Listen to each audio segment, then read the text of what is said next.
Un vrai maquis était une formation armée de résistants qui menait une lutte patriotique contre les Allemands et contre leurs auxiliaires de Vichy.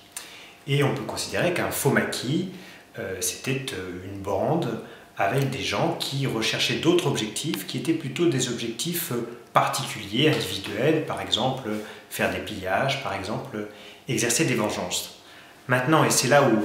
le sujet est compliqué et difficile, c'est que j'ai essayé dans ce livre d'établir une typologie des faux maquis, parce qu'en réalité, derrière cette notion très large de faux maquis, se cachent des choses très différentes. Il y a le plus simple, ce sont des bandes de brigands. C'est un phénomène qui a toujours existé dans l'histoire de France au cours des périodes où on a ce phénomène de désintégration de l'État, et c'est la situation à la Libération en France, comme ça a été le cas par exemple à la fin de la Révolution française ou à la fin de l'Empire. On a aussi le problème de maquis déviants, c'est-à-dire au départ d'authentiques maquis de résistants, avec à leur tête des chefs qui finalement sont attirés un petit peu par le pouvoir que leur donne le fait d'être à la tête de maquis, qui en viennent à se comporter comme des petits tyrans de campagne, des petits seigneurs locaux, et ne respectent pas les directives qui viennent d'en haut, les ordres qui viennent des états-majors de la résistance. On a aussi le cas de maquis provocateurs. Alors là, ce sont tout simplement les Allemands ou les miliciens,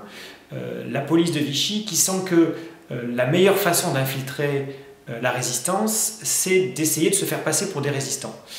Ça permet d'infiltrer la résistance, ça permet aussi,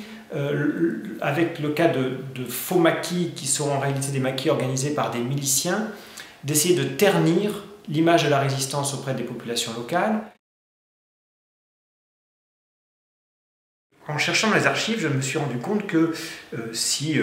quelques faux maquis étaient peut-être connus des historiens, comme le maquis Lecause dans la région de Loches, qui avait déjà donné lieu à pas mal de littérature, il s'agissait d'un sujet tout à fait neuf, qui n'avait jamais été abordé. Et il s'agit aussi d'un sujet qui s'inscrit d'une certaine façon dans le renouvellement de l'historiographie de la résistance depuis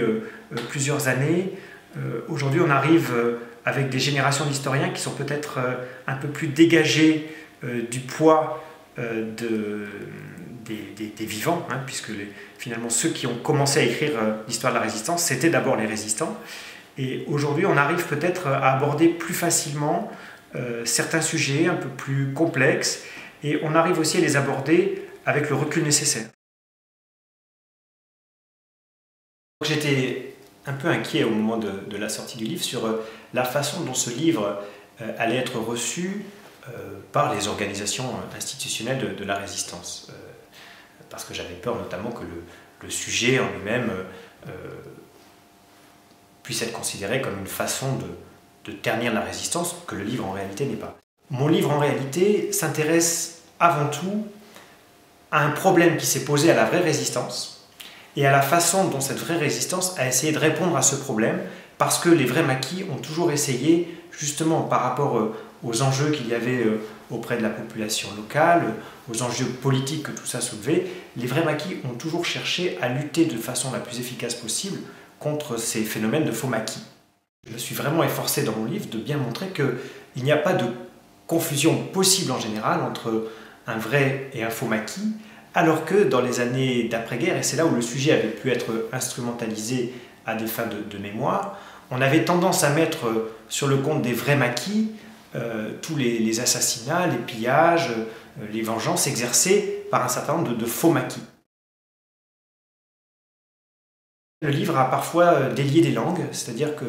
j'ai reçu des lettres où je me suis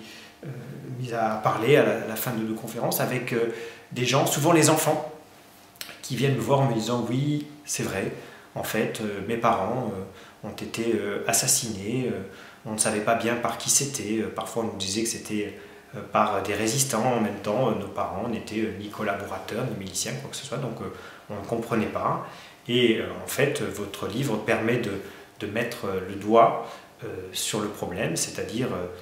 cette période-là, un petit peu de non-droit dans les semaines qui précèdent la libération, période au cours desquelles il est très facile de se faire passer pour un maquisard. Hein, Les maquis étaient une armée de va-nu-pieds, ils se battaient, ils mettaient simplement parfois juste un brassard FFI, donc il suffisait d'avoir un petit mouchoir avec marqué FFI, d'avoir une arme, on pouvait facilement faire croire qu'on était envoyé du maquis et agir le plus souvent dans une certaine impunité.